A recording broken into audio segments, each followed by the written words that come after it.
ಇನ್ನು BSY ಕೇಸ್ಗೂ ಈ ಪ್ರಕರಣಕ್ಕೂ ವ್ಯತ್ಯಾಸ ಇದೆ. ವಿಜೇಂದ್ರ ಇವತ್ತೇನು ವಿಡಿಯೋ ಬಿಡುಗಡೆ ಮಾಡಿದ್ರು, ಅದಕ್ಕೆ ಸಂಬಂಧಪಟ್ಟಂಗೆ ಸಿದ್ದರಾಮಯ್ಯ ಹೇಳಿದ್ದಾರೆ 2011ರಲ್ಲಿ ನಡೆದಂತ ಹೇಳಿಕೆ, ಆ ಕೇಸ್ಗೂ ಈ ಕೇಸ್ಗೂ ವ್ಯತ್ಯಾಸ ಇದೆ. ನಾನೇನಾದರೂ ಜಮೀನನ್ನು ಡಿನೋಟಿಫೈ ಮಾಡದ್ನ, ಅವತ್ತು ಯಡಿಯೂರಪ್ಪ ಡಿನೋಟಿಫೈ ಮಾಡಿದ್ರು, ತಪ್ಪು ಮಾಡಿದ್ರು.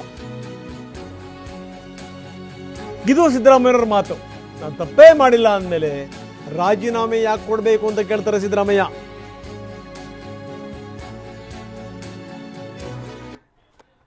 ಮಕ್ಕಳಿಗೆ ಇಲ್ಲಿಗಲ್ ಆಗಿ ಕೊಟ್ಟಿದ್ದ ಸೈಟ್ ಅನ್ನು ಸರೆಂಡರ್ ಮಾಡಿದ್ದಾರೆ, ದುಡ್ಡು ತಗೊಂಡಿದ್ದಾರೆ.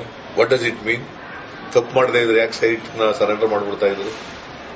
ಕಾನೂನು ಬಾಹಿರವಾಗಿ ಮಾಡಿರೋದ್ರಿಂದ ತಾನೇ ಸೈಟ್ ಅನ್ನು ವಾಪಸ್ ಕೊಟ್ಟಿರೋದು.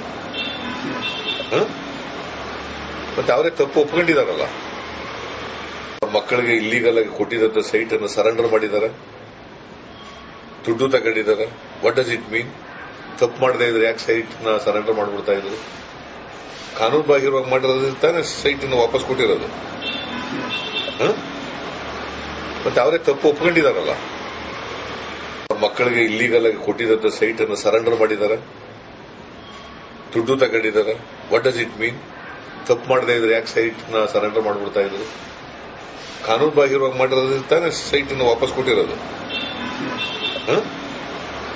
ಮತ್ತೆ ಅವರೇ ತಪ್ಪು ಒಪ್ಕೊಂಡಿದಾರಲ್ಲ. ಕೇಳಿರ್ಲಿಲ್ಲ, ನಮಗೆ ಬದಲಿ ನಿವೇಶನ ಕೊಡಿ ಅಂತ. ಕೇಸ್ಗೂ ನನ್ನ ಕೇಸ್ಗೂ ಬಹಳ ವ್ಯತ್ಯಾಸ. ಇದರಲ್ಲಿ ನಂದೇನು ಪಾತ್ರ ಇಲ್ಲ. ಯಡಿಯೂರಪ್ಪನವರು ಡಿನೋಟಿಫೈ ಮಾಡಿದ್ರು, ಯಡಿಯೂರಪ್ಪನವರು ಡಿನೋಟಿಫೈ ಮಾಡಿದ್ರು. ನಾನೇನು ಡಿನೋಟಿಫೈ ಮಾಡಿದ್ದೆ? ಅಥವಾ ನಂದೇನಾದ್ರು ಆದೇಶ ಇದೆಯಾ? ಅಥವಾ ನಂದೇನಾದರೂ ಪತ್ರ ವ್ಯವಹಾರ ಇದೆಯಾ? ಅಥವಾ ಮನಿ ಲ್ಯಾಂಡ್ರಿಂಗ್ ಇದೆಯಾ? ಏನೂ ಇಲ್ಲ. ಸೊ ಅದರಿಂದ ಆ ಕೇಸ್ಗೂ ಈ ಕೇಸ್ಗೂ ವ್ಯತ್ಯಾಸ. ಇವತ್ತು ಅವರು ನೀವು ರಿಸೈನ್ ಮಾಡಬೇಕು ಅಂತ ಕೇಳ್ತಿದ್ದಾರೆ, ನಿಮ್ ಸ್ಟ್ಯಾಂಡ್ ಏನ್ ಸರ್? ನೋಡಪ್ಪ, ನನ್ನ ಆತ್ಮಸಾಕ್ಷಿಯಾಗಿ ಕೆಲಸ ಮಾಡ್ತೀನಿ. ಅದರಿಂದ ರಾಜೀನಾಮೆ ಕೊಡಬೇಕಾದಂತ ಯಡಿಯೂರಪ್ಪ. ಇದು ಸಿದ್ದರಾಮಯ್ಯನವರ ಸ್ಪಷ್ಟನೆ. BSY ಕೇಸ್ಗೂ ಈ ಪ್ರಕರಣಕ್ಕೂ ಸಂಬಂಧ ಇಲ್ಲ. ಅದೇ ಬೇರೆ ಇದೇ ಬೇರೆ. 2011ರಲ್ಲಿ ನಾನು ಸ್ಟೇಟ್ಮೆಂಟ್ ಕೊಟ್ಟಿದ್ದೆ ನಿಜ, ಆದರೆ ಆವಾಗ ಯಡಿಯೂರಪ್ಪ ತಪ್ಪು ಮಾಡಿದ್ರು, ಡಿನೋಟಿಫೈ ಮಾಡಿದ್ರು. ನಾನೇನಾದರೂ ಡಿನೋಟಿಫೈ ಮಾಡಿದ್ದೀನಾ? ಅದೇ ಕೇಸ್ ಬೇರೆ, ಇದೇ ಕೇಸ್ ಬೇರೆ. ಇದರಲ್ಲಿ ನಂದೇನು ಪಾತ್ರ ಇದೆ? ಇದು ನನ್ನ ಗಮನಕ್ಕೆ ಬಂದಿಲ್ಲ. ಇದು ಸಿದ್ದರಾಮಯ್ಯನವರು ಹೇಳುವಂಥ ಮಾತು. ಮಕ್ಕಳಿಗೆ ಇಲ್ಲಿಗಲ್ ಆಗಿ ಕೊಟ್ಟಿದ್ದ ಸೈಟ್ ಅನ್ನು ಸರೆಂಡರ್ ಮಾಡಿದ್ದಾರೆ, ದುಡ್ಡು ತಗೊಂಡಿದ್ದಾರೆ. What does it mean? ತಪ್ಪು ಮಾಡದೇ ಇದ್ರೆ ಯಾಕೆ ಸೈಟ್ ನ ಸರೆಂಡರ್ ಮಾಡ್ಬಿಡ್ತಾ ಇದ್ರು? ಕಾನೂನು ಬಾಹಿರವಾಗಿ ಮಾಡಿರೋದ್ರಿಂದ ತಾನೇ ಸೈಟ್ ಅನ್ನು ವಾಪಸ್ ಕೊಟ್ಟಿರೋದು. ಮತ್ತೆ ಅವರೇ ತಪ್ಪು ಒಪ್ಕೊಂಡಿದಾರಲ್ಲ.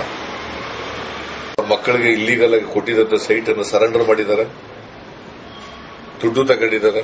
What does it mean? ತಪ್ಪು ಮಾಡದೇ ಇದ್ರೆ ಯಾಕೆ ಸೈಟ್ ನ ಸರೆಂಡರ್ ಮಾಡ್ಬಿಡ್ತಾ ಇದ್ರು? ಕಾನೂನು ಬಾಹಿರವಾಗಿ ಮಾಡಿರೋದ್ರಿಂದ ತಾನೇ ಸೈಟ್ ಅನ್ನು ವಾಪಸ್ ಕೊಟ್ಟಿರೋದು. ಮತ್ತೆ ಅವರೇ ತಪ್ಪು ಒಪ್ಕೊಂಡಿದಾರಲ್ಲ. ಯಡಿಯೂರಪ್ಪನವ್ರ ಕೇಸ್ಗೂ ನನ್ನ ಕೇಸ್ಗೂ ಬಹಳ ವ್ಯತ್ಯಾಸ. ಇದರಲ್ಲಿ ನಂದೇನು ಪಾತ್ರ ಇಲ್ಲ. ಯಡಿಯೂರಪ್ಪನವರು ಡಿನೋಟಿಫೈ ಮಾಡಿದ್ರು, ಯಡಿಯೂರಪ್ಪನವರು ಡಿನೋಟಿಫೈ ಮಾಡಿದ್ರು. ನಾನೇನು ಡಿನೋಟಿಫೈ ಮಾಡಿದ್ದೆ? ಅಥವಾ ನಂದೇನಾದ್ರು ಆದೇಶ ಇದೆಯಾ? ಅಥವಾ ನಂದೇನಾದರೂ ಪತ್ರ ವ್ಯವಹಾರ ಇದೆಯಾ? ಅಥವಾ ಮನಿ ಲ್ಯಾಂಡ್ರಿಂಗ್ ಇದೆಯಾ? ಏನೂ ಇಲ್ಲ. ಸೊ ಅದರಿಂದ ಆ ಕೇಸ್ಗೂ ಈ ಕೇಸ್ಗೂ ವ್ಯತ್ಯಾಸ. ಇವತ್ತು ಅವರು ನೀವು ರಿಸೈನ್ ಮಾಡಬೇಕು ಅಂತ ಕೇಳ್ತಿದ್ದಾರೆ, ನಿಮ್ ಸ್ಟ್ಯಾಂಡ್ ಏನ್ ಸರ್?